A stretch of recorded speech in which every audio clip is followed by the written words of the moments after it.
Old School Bodybuilding Clothing Company and Species Nutrition present RX Muscle's Olympia weekend coverage.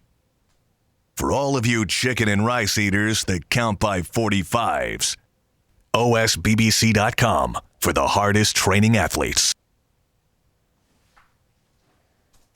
I'm Dave Palumbo, founder of Species Nutrition. From my earliest bodybuilding days, I believed in only putting the best in my body. And that lives on in the Species Nutrition line of products. I put my name and reputation on every bottle of Species Nutrition products. If you want to be your absolute best, join the evolution.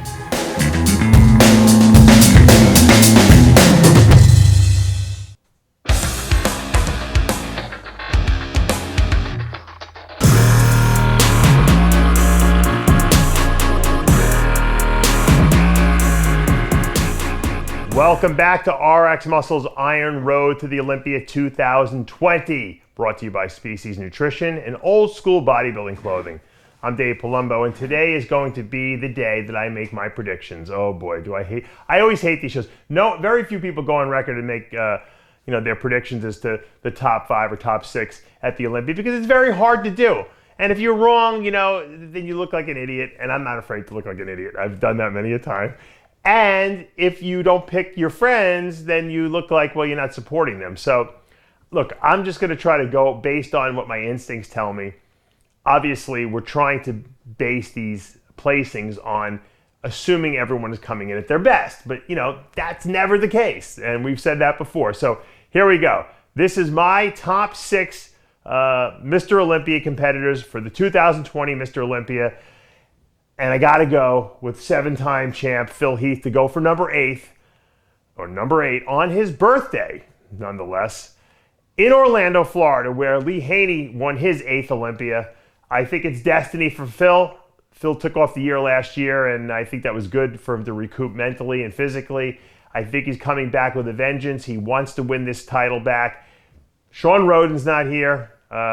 Ruley Winkler, who's going to be, who's probably one of the freakiest guys on the stage, is not going to be there. I think that Heath is going to be able to come in here and dominate this lineup. Not by a lot, but I think he's going to be able to do enough to win. Look, he never lost to these guys before.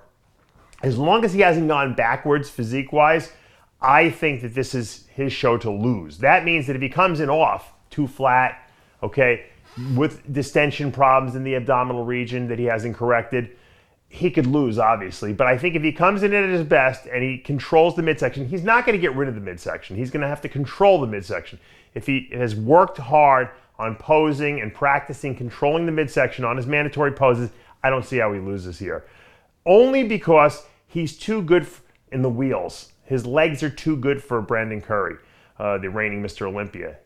And let's face it, you got to have legs and upper body. Brandon's got legs that are just good enough to kind of squeak by, and his upper body, let's face it, is amazing. I mean, he might have one of the best V-tapers and beautiful structures on stage. However, Phil is balanced up and down. He really doesn't have any gaps in his physique. His back double bicep is brutally, no one wants to stand next to him on that shot. Very few people can. Not because he's the biggest guy up there, but he's got the grainiest, gnarliest 3D look from behind, and that's going to make him tough to beat. It would be a sucker's bet not to bet against Phil. That doesn't mean that he can't lose. It just means that he's certainly the favorite going in here. He's well rested. He got even extra time this year because the Olympia is not in September; it's in December, and I think that he's been quiet, and that means he's deadly when he's quiet. For some guys, when they're quiet, it means that they don't look good. I've never seen Phil out of shape on stage. So we know that's not going to be an issue. The only issue is, once again, will he be too flat, too full? As long as he balances that, and I think him and Haney have been doing this long enough to be able to figure out what they need to do, I think he's going to be really, really difficult to beat. Brandon Curry, I think, is going to have trouble also with Big Ramy. Big Ramy looks like he's dialed. We've said this a million times before. This might be a sucker's bet, me saying second place for Big Ramy, but he's the biggest guy in the lineup. He certainly, got very few weaknesses in his physique. His only weakness has been that he does not bring the grainy conditioning that we're expecting to see from him on stage. I think Chad, this is his second year working with him. I think he's going to nail that. Dennis James has been babysitting him over there in Arizona. And I think that Ramy is dialed in. It was smart for Ramy to come in, a couple weeks early, to get acclimated, to be in an environment where he's got no distractions whatsoever. If this is the year that, if there's any year that Ramy's going to bring it, this is the year. I think he's mad that he missed last year's Olympia. He is obviously upset that he wasn't able to qualify for this year's and he got the special invite. So he's got a lot to prove here. Now, if his mental mindset sets him back and messes with the physique, there's nothing we can do about that. But I think physique-wise, I have Ramy second. Third place, I'm going to go with the current Mr. Olympia, Brandon Curry. I think Curry's going to look as good as we've ever seen him. I just don't think it's going to be enough firepower to beat Phil's legs, and I think Ramy's going to be too big for him. But if Ramy's not in shape, Brandon can pass him as well. So I'm going to go Brandon Curry third place, and I think it's going to be probably the best Brandon Curry we see. I think battling in that third and fourth spot will be Brandon Curry and William Bonac, who've always gone back and forth with each other. We saw that 2 years ago at the Arnold Classic. Brandon narrowly defeated Bonac. And you know what? Bonac could have won the Olympia last year had he been just a little fuller. So I think those guys are going to battle for third and fourth. And don't forget, we didn't see Big Ramy last year in the lineup, and we didn't see Phil Heath in the lineup last year. So I think that's where Brandon and Bonac will be. I have Dexter Jackson, his last show of his career, or so he says. I don't believe him, but last show of his career, I think he's going to be a solid fifth place here. If any of those guys in the top four are off, Dexter will move up. And don't be surprised, because like I said, we don't get everyone in shape. So I wouldn't mind. I would not be surprised if Dexter was as high as third. Finishing in the sixth position, I think this is going to be my dark horse. I said it in a couple other interviews. Ian Valliere. I think Ian has the structure to stand with these guys. He's got the mass. If he can just come in with the confidence he needs to understand that he belongs up there in that top six, I think we're going to see Ian Valliere finish in the top six, maybe even as high as fifth place.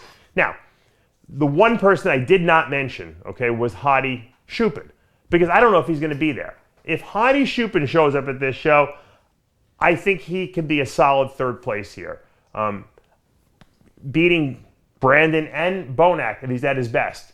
I think if he's not at his best, I think we can see him in that fifth or sixth slot. But I don't know if he's going to make it or not. I mean, Hani Rambod, who's his coach also, is kind of playing it coy at this point. They're kind of saying, well, we don't know. So I'm going to throw Hadi Choopan in as a potential third or fourth place finisher. Third or fourth place finisher, assuming he shows up. If he doesn't, obviously, we don't have to even consider him. So that's my top six. Obviously, Hunter Labrada and Antoine Vaillant, I think, are going to fill in that seventh and eighth spot, somewhere in there. Once again, those guys can move up into the top six if the guys I mentioned are off, and that's always a possibility. I think we're going to be very, very pleasantly surprised by what we see from Hunter and what we pleasantly see from Antoine Vaillant, who I think is on the upswing. He just keeps getting better and better and better. So two guys that watch out for, but I think Ian Valliere is going to be the guy that we see in that top six. All right, guys, that's my prediction for the 2020 Olympia. Let me know yours in the comments below. I'm Dave Palumbo with RX Muscles, Iron Road to the Olympia 2020.